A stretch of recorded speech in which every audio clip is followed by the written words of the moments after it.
I'm Daniel, the past life regressionist, and it's time to begin. Lift off and the clock has started.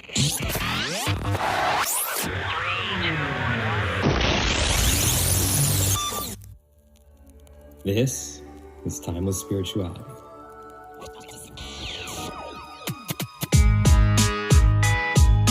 Enjoy each and every time.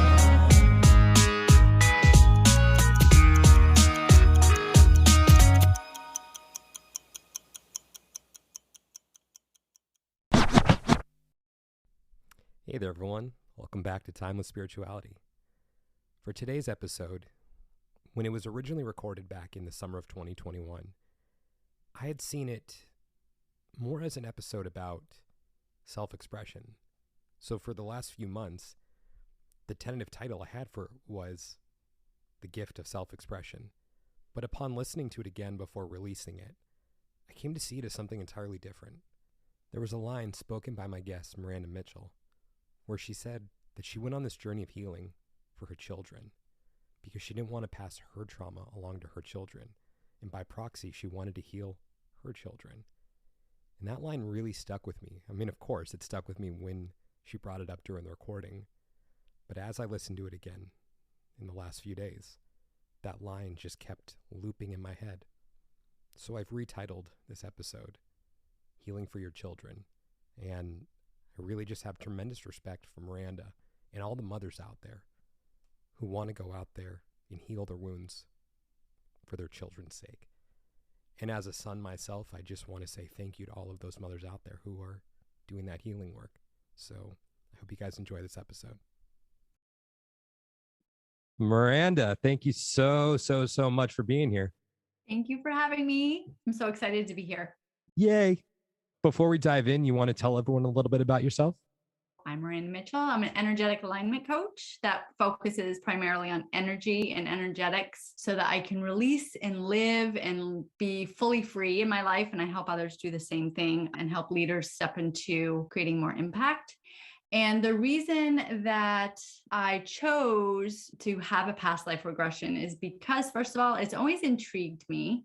I've always felt like I was drawn to it. And it was always, I was a little scared to see what was in my past life because there's some things that come up in this life that I felt like maybe was the reasoning of those past lives. But really, it actually gave me some freedom. So I chose the past life regression to take that next step in my healing so I can move forward. One of the things I always tell everyone beforehand is to really drop all expectations, because whatever you think is going to happen during a session, it really never happens the way you feel that it's going to happen. So with that said, was it what you expected it to be? No, not at all. But yeah, I learned and took away so much more than I thought I would have. I was hoping for like all of these great awarenesses and who I was before, like all of these people that I was before, you know, and I didn't get that because I had a lot of things that are keeping me stuck in diving into those areas, I believe. And it was really, as it came up within the past life regression, there was a lot of stuckness with some healing with my mother and my sister, mostly my mother. But I realized that honestly was keeping me stuck into realizing who I truly am, realizing and connecting with who I was. So that was the biggest awareness for me, is I really needed to work on this in this life so that I can open myself to look deeper into past lives, because there's something with her with past life, but whatever's going on in this life was keeping me really stuck. Oh, well, thank you for sharing that. Thank you. You know, you mentioned that you didn't really get what you were bargaining for, I guess. Did you feel disappointed after? No, because there were so many more awarenesses that came up for me, as I think it was an entire month after. Every single time I had acupuncture, I meditated, or had some space that I had silence, things just popped up that I was unaware of, just magically, like, oh, well, to do this with your mother, you just need to let it go and not force the thing. or you need to work on your sister's thing, or like these answers would just pop up in my head. So I definitely was a lot clearer. So I do believe that that experience helped clear some blockages, clear my mind of what I think I am, who I think I am, who I think I was. So I feel like it's almost like a layering effect. Like I had this layer on top of me that was really tight, really bound up. And I need to kind of break it down kind of slowly before I can dive deep into all of the different past lives. And you know what? It's not like I didn't connect with any of the past lives. I did. I saw different experiences, different places. So I felt I was there. And also the end of the session when I was talking with my guides, that was very powerful because I really don't remember any of it, but yet I do. It just came through me. And I will say after the experience, like my jaw was hurting because I was clenching my jaw. So I was talking through my jaw the entire time and I didn't even realize it. Wow. Yes, it was, you never go in with expectations.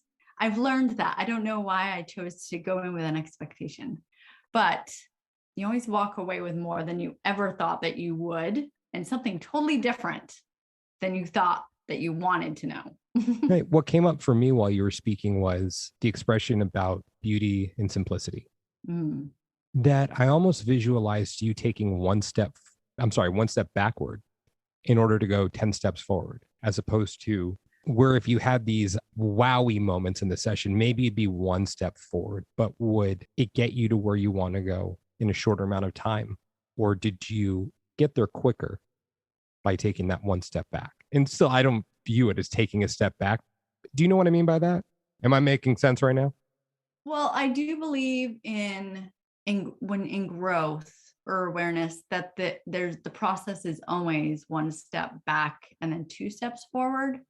So there's always that process of going backwards first to let go or release some beliefs or whatever's going on with you before you can move forward. Because if otherwise you wouldn't be stuck where you're at. If you didn't have anything that was resisting or holding you there, you just can't pretend it's not there. You have to recognize it, acknowledge it, and let it go to be able to move forward. So yeah, that totally does make sense.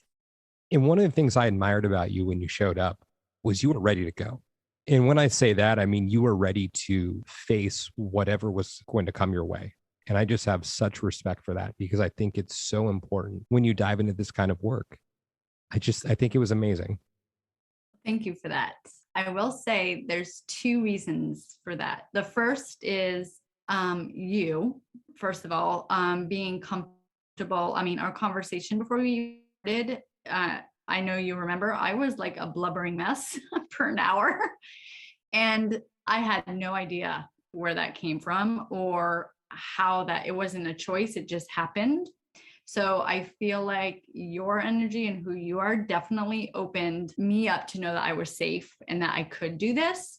And also, I've been doing a lot of this work on myself and awareness in certain things for a while now. So after you practice for a while with these certain things, you open up quicker, because that trust is there and you're not afraid of whatever's going to come up. You just trust to see what happens. Thank you so much for saying that. Well, I mean, of course, everything you said, but just what you said about me was very nice to hear that. So thank you so much. I really appreciate that. You're welcome. Another question just came to mind right now. I'd say a little bit out of left field. As a practitioner of, let's just say, energy work yourself, do you feel that it makes you any less of a practitioner that you're still working on yourself? Oh my goodness. No, this will be a never ending thing. I fully believe we're here to learn, right? We're here to learn and expand and have perspectives and try new things. And if I ever stop learning and if I ever stop doing the things, I will not be happy and I will not grow. A lot of the reason that I do my own healing is because I wanted to heal my kids. And I wasn't really doing it for myself. And honestly, I mean, I am doing this for myself because I feel like every person that I come into contact with or work with, they can feel that energy and then I can help them. So, yes, it's to help others, but I know through this work and through my own practices that the more work I do on myself, the more work I actually help humanity with. So that's very important to me. So I'll never stop doing the work. I love it. Thank you so much for sharing that. Thank you. So let's dive into the experience. What came up for you? Well, there was a lot that came up with that with my mother and being stuck in the area of wanting an apology from my mother and just an acceptance. And I don't know if it would be an acceptance or just acknowledgement of some of the things, some of the traumas that happened to me when I was younger. And I didn't feel like I was safe or taken care of. So I ended up moving out when I was 14 and been on my own. So I had this very deep desire to just want a connection with my mother. And throughout the process, I realized that this has actually been really keeping me stuck. It's been keeping me stuck in my own expansion. It's been keeping me stuck in connecting to who I am. It's been keeping me stuck as far as healing karmic patterns. The biggest thing that came out for me was the acceptance of letting it be okay that she'll never apologize, that I can continue to go deeper and release and reconnect to who I truly am, like with another session or once I release some of this work. Another thing that came up for me is that I've always known this, but you don't really know until you know. You think you know, at least for me, because there's a lot of self-doubt, that I am supported by others and that I'm not alone in things, and that many things in my life I've been taken care of. And I didn't really know it. I found that out through my guides. And I really appreciated that because I didn't feel taken care of because of my mother, but to know that I had always been taken care of. Because there's been many situations where I probably shouldn't be alive today, but somehow I magically just got out of them and then moved forward. So that was a huge awakening thing, or a grateful awareness for me, was to connect with my guides, to know that I do have some connection with England. I don't know exactly what that is yet because I didn't get to go deeper into that, but I love that aspect too. That was fun.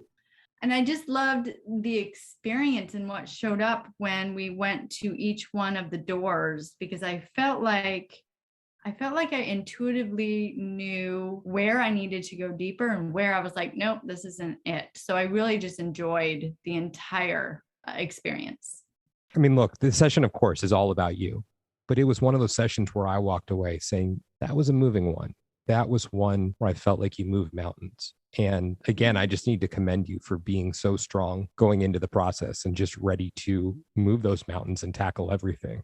I can't stress it enough to everyone listening, just how important it is to be ready to do the work. And you did. And I have so much respect for you for doing that. Thank you. That means a lot to me. It's funny that you say that because I was like, did I really do the work? Because it didn't. I'm always a self-doubter. Did I do enough? Did I go deep enough? I mean, to me, the first indication was you weren't holding back. The second we started talking, you were ready to go deep. I encountered no resistance with you whatsoever. Yeah, that I know, I want to thank you for that because that's been a lot of work. I used to be really cold and I didn't let anyone in. So that's been a lot of work to be able to trust. And that's why I wanted to commend you, is because it's been a lot of work for me to be able to do that. And then I didn't really know you that well. We talked once or twice, and then to be able to just like have everything come out with no resistance. Like, I don't even remember what I was saying, but it was just all coming out. It wasn't just me, but it's you too. Thank you. I mean, as much as I would like to claim all the credit for that, I have that kind of face where that happens with people. Sometimes they just look at me and yeah, but it was you. Like, it really was you, because I always have this face and I'm not always met with the kind of openness that I was met with for you. So you were an overwhelmingly large part of that. Thank you. Thank you for that acknowledgement. You're very welcome. I'm curious, what was that transition like for you, going from someone who was very cold and I guess not very trusting, not very open to sharing their emotions, to then becoming the person who I was talking with? It was powerful. It was honestly a lot of work, diligent work, consistent work. I did that with yoga. So I did a lot of my yogic practices. I dove deep. I did a lot of release in my body because I held a lot of stuff in my body. And it's interesting that you asked that, because I remember my yoga practice. I do Mysore yoga, or I used to, and everyone would stand up from these back bends and they would come up and they would cry and they release all these emotions. And I was just like, every single time I do a back bend, I'd be like, when is this going to happen for me? Like, what is going on? Why aren't I crying? Why aren't I doing this? And then when it happened, oh my gosh, I stood up from the back bend and I just collapsed onto the ground and was hysterically crying, and I couldn't control myself and I was shaking. And since then, anytime that I start to talk about, it's getting better now, but every time I would talk about emotions or anything that came up, it felt like I had so much in my body that it would just like externally burst out. And no one could even understand what I was saying. I even had people tell me, we have no idea what you just said.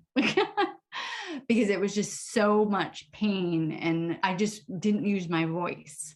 So since then, I've been deliberately using my voice, deliberately choosing to share my story, talk to people, go into the practices, and know that when it's messy, that means that there's movement. So it's going to get messy. And if you're afraid of the messy, then you're not going to do the work. So you just have to let yourself go. So for everyone listening right now, the irony of what Miranda just said is that we met when we were speaking on a panel in Clubhouse, an app where you go to speak and talk to people and have them listen. I mean, maybe irony is the wrong word for it, but I think it just shows how far you've come. Yeah, it's amazing, isn't it? Thank you. So with that emotional release that you had while you're doing yoga, do you feel it was a result of yoga or something else that you were doing in your life at the time?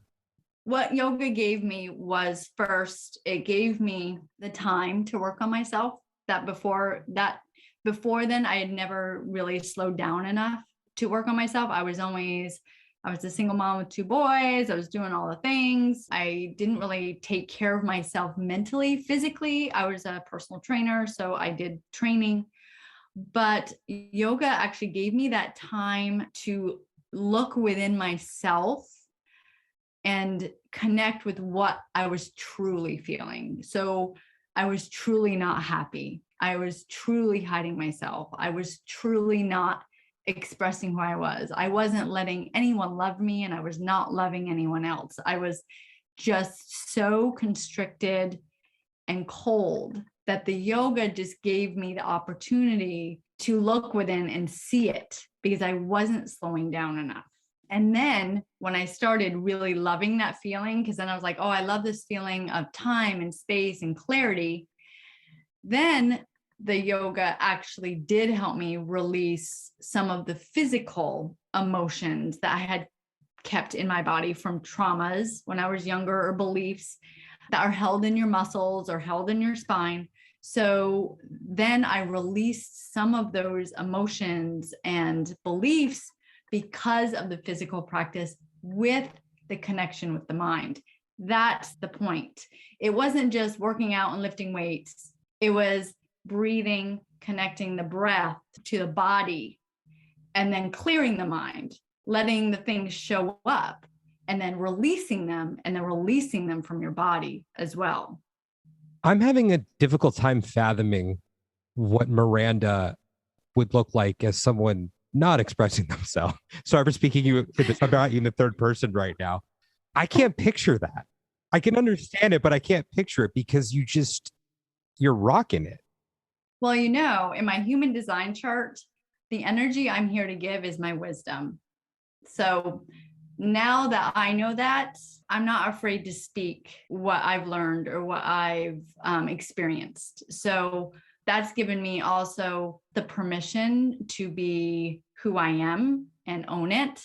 So I don't hold anything back anymore. How does it feel? Oh my gosh, it's so awesome. It's so freeing. I've made so many friends. I've met so many people all over the world. I've made connections and talked to people, and every person that I talk to, like I truly love them. Whereas before I would not love them. I would not trust them. I would only show them what they wanted to see, you know? So it's so much, it just feels amazing. It feels like I'm connected with other people, like truly connected. One of the things that I hear frequently from my clients, I mean, is a feeling of loneliness and isolation. And they ask the question, why haven't I found my tribe yet? And my response to them is generally, what's changed inside of you? How are you reflecting a different version of yourself back out there to the world? Because I truly believe that until we confront some of our fears, that these things will not move for us in life. For me personally, I had a fear of speaking out, and I felt very lonely because I felt like it was just me and there was no one else in the world like me. Now, I still feel that that's the case.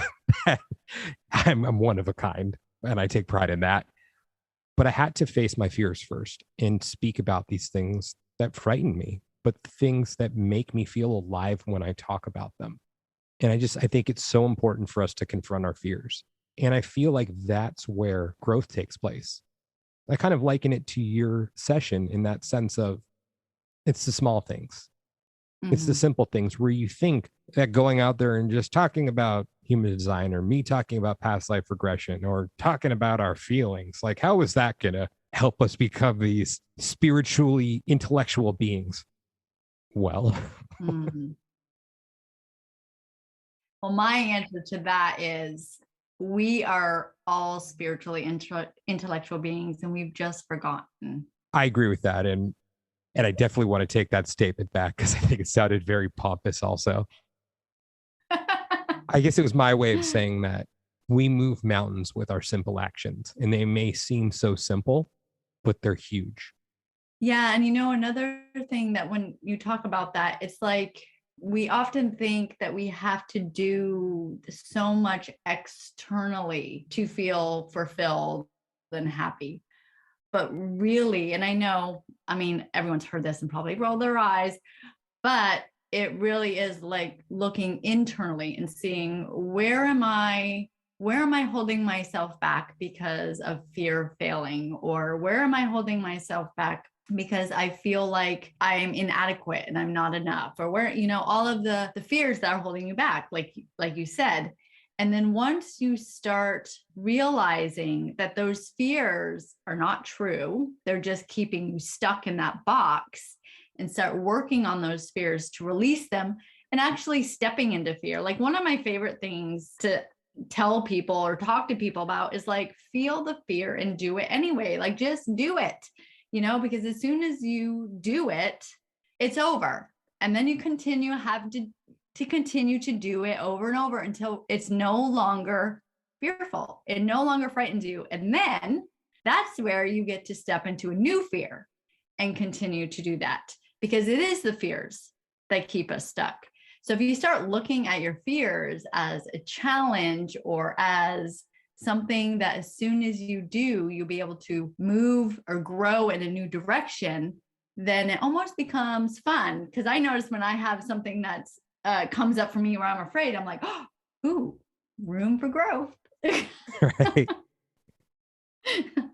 Like, ooh, there's another one.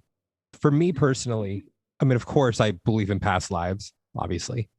And that when there's something that we're afraid of, I believe it's something that's carried over from one life or many lives. And until we confront that, then it's just going to reoccur throughout future incarnations because we need to deal with it. So my outlook now, when I become aware of something that scares me, is, well, one, acknowledging that it scares me, and two, I'm going to confront it, but I may not confront it right away. I may stare it down instead of cowering away. But in the act of staring it down, I'm also prolonging the inevitable. And it becomes very uncomfortable because, like, when you're staring down a predator, I mean, I've never been toe to toe with a tiger. Well, at least in this life, I haven't, but that's a whole other story. Uh, yeah, it was Central America. I mean, it wasn't a tiger, it was a big cat. But are you scared of cats? No, I'm not scared of cats. But when I'm out in nature, I'm always hyper vigilant and looking over my shoulder. And it never made sense to me because I always felt like I was being stalked. And then I had a regression where I saw, oh, I got killed by a very big cat in the jungle. And when I say big cat, I'm, like a panther or puma, cougar, something like that. Not just a domesticated house cat, but then it made sense to me. And I think that awareness helps. But, oh, yes, that was a tangent I went off on. I think that also staring it down, it's intimidating and it makes you sweat and you're just going to keep sweating. So I feel that even when you're staring it down, still there's that acknowledgement of it, but you're just prolonging the inevitable, which is you're going to have to face it at some point. And when it comes to future incarnations, why kick the can down the road? Why not just deal with it now in this life? Right. Then when you're talking about that, it reminds me of when I was parachuting out of a plane. I was so scared, and I went over there to the edge and I was just like, am I doing this? Like, I wanted to just like, I am not doing this, but then I'm like, whatever. And I just jumped. And now I've done it and I'll never do it again. And I never have to. How'd it feel when you were flying? Oh, that felt amazing. Especially like after the chute came up, just gliding. I liked that a lot better than the free falling because I couldn't really breathe. And breathing is something else. There's something there as well. So I loved the ending, but the free falling with the breath, I didn't quite enjoy. That makes me think of probably my first 10 podcast appearances. Look, I'm very confident as a communicator. I've always had it in just every avenue of life. I mean, except for expressing my emotions, that took a while. But when it came to speaking in front of large crowds, I feel more comfortable if there are more people that I'm speaking to. It's more daunting to me if it's a small group. So with my first couple podcast appearances, I had confidence in my ability to speak, but it was terrifying to me to go out there and do it. And after each one of those podcast appearances that I finished, I felt sick to my stomach. And then it got better. And I feel that may be like you in that free fall, where then once that parachute goes up and you're just flying through the air, I feel like that's where I am right now when it comes to speaking on this podcast, because now it just feels like second nature and I'm not afraid while I'm doing it. It's what I'm here to do. I'm here to speak and talk to the world. And I had to feel that discomfort those initial times. And I'd been putting it off for years too, speaking about these things. And I had to jump out of the plane and take that leap. And now I love this. I mean, I loved it then too. It felt great, but it was still so scary. And there's still a bit of fear that comes with it, where I feel a little uncomfortable because of the persecution that has come with it in past lives, which is what I'm working on, is overcoming that fear, feeling that I'm going to be killed for speaking out. But face your fears, peeps. Yes, I 100% agree. It gets easier. And then you can release some of that resistance that you have, or that feeling that you're trying to keep safe from something. What you said about persecution, there's been a lot of people talking about that lately. And with the disruption of what's going on in the world, there's something definitely powerful going on, and there's a shift going on. And there's so many people that are fearful, right? Because it's a scary thing. But with disruption, there's always the shift or the change afterwards. There's this chaos going on, but there's going to be something after that is going to come out of it, right? And there's going to be many people that have traumas with this COVID, like the kids, So I don't know why I put persecution there. I meant disruption. Sorry about that. Well, it's okay. And I think to piggyback off what you were saying, things need to get worse before they get better. Yes. It needs to be so blatant that we can't turn away from. Yes. And I mean, a lot of times, we control things and we try to cover things up or make things seem okay, even though they're not okay. Well, when the disruption happens that you can no longer do that, that's when the change is really happening. That's when something big is changing. So are you going to resist it and fear it? Or are you going to really sit back and think or listen? What is this showing up? What is this doing?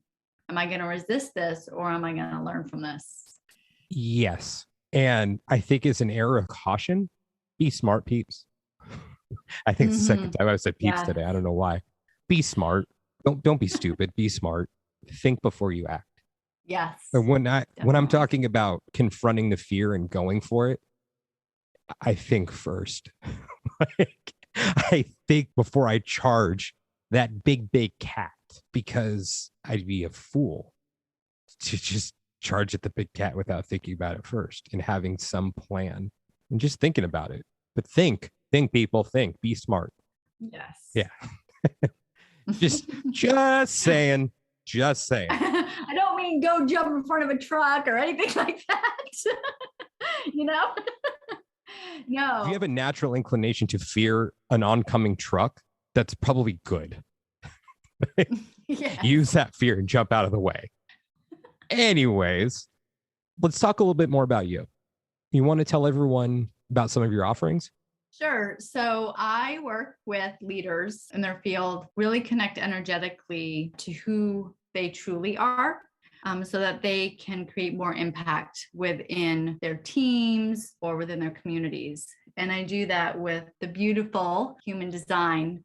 So I integrate energetics and human design so that people can connect with where they receive energy, where they put out energy into the world, because we really are here to support and love one another, not to resist and compete. So with this awareness of energetics, it really has helped people accept people for other people in their life, for who they are, and then create more impact where they don't have to struggle and force anymore. So I do a free chart, actually. So if you go to my website at miranda-mitchell.com, you can scroll down and click on the button that says get your chart, and you'll need your birth date, birth time, and birthplace. I run your chart to make sure it's accurate, and then I send a free video with it on your type and strategy, because I am a full believer in integration, not just knowledge. We are consumed with knowledge. So what I do is I send you your chart so you can take a look at it, see it, and then you have a type and strategy. You get to integrate it and learn about how your energetics work. And then if that feels good and you want to go deeper, then you can contact me and we can do a foundational reading and see what happens from there. So this is going to sound like a very loaded question right now. I mean, first, you're talking about human design chart, right? Not an astrological chart? Yes, human design chart. Yes. So the loaded question is, what is human design? Human design is a collaboration of multicultural and traditional and modern philosophies. So it includes the Hindu chakra system, the Kabbalah, the Chinese I Ching, astrology, and quantum physics. So with the combination of the two, when you put in your birth date, birth time, and birthplace, a chart comes out. And in this chart, there are shapes, there are lines, there are white lines, there are white shapes, and then there's red and black. So wherever you have energy, there's color, consistent energy. And wherever you take in energy from the environment and other people, it is white. So with this chart, you not only learn about where you have consistent energy and where you take in other people's energy, but you also can learn why you may have some of the conditioning or the beliefs that you have with the open or the white areas. So really what this chart does is it will help you connect to your theme in this lifetime, your lessons that you're here to learn, your purpose. But purpose is not what you do. Purpose is who you be. It's your energetics of what you're here to give the world, because we each have our own energy to give the world. And it can you can dive really deep into all the things. For some people, they love to go deep. And then some people just want another type and strategy so that they are aligned energetically in the decisions that they make. So there's many layers, but you don't have to do them all. Well, thank you for sharing that. Thank you for asking. Where can everyone find you? You can find me at my website, miranda-mitchell.com.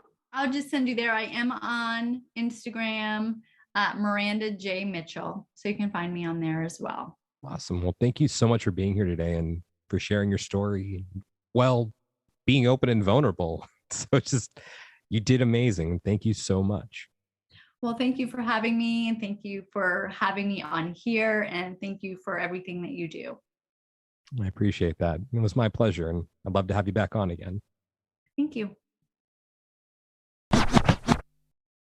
Fellow time travelers, your journey through time awaits you. Just want to thank you guys so much for listening to today's episode. And if you're interested in discovering who, when, and where you have been throughout time, and you'd like to book a session with me, just go ahead and send me a message on Instagram at The Past Life Regressionist, or you can reach me through my website, yourpastliferegressionist.com.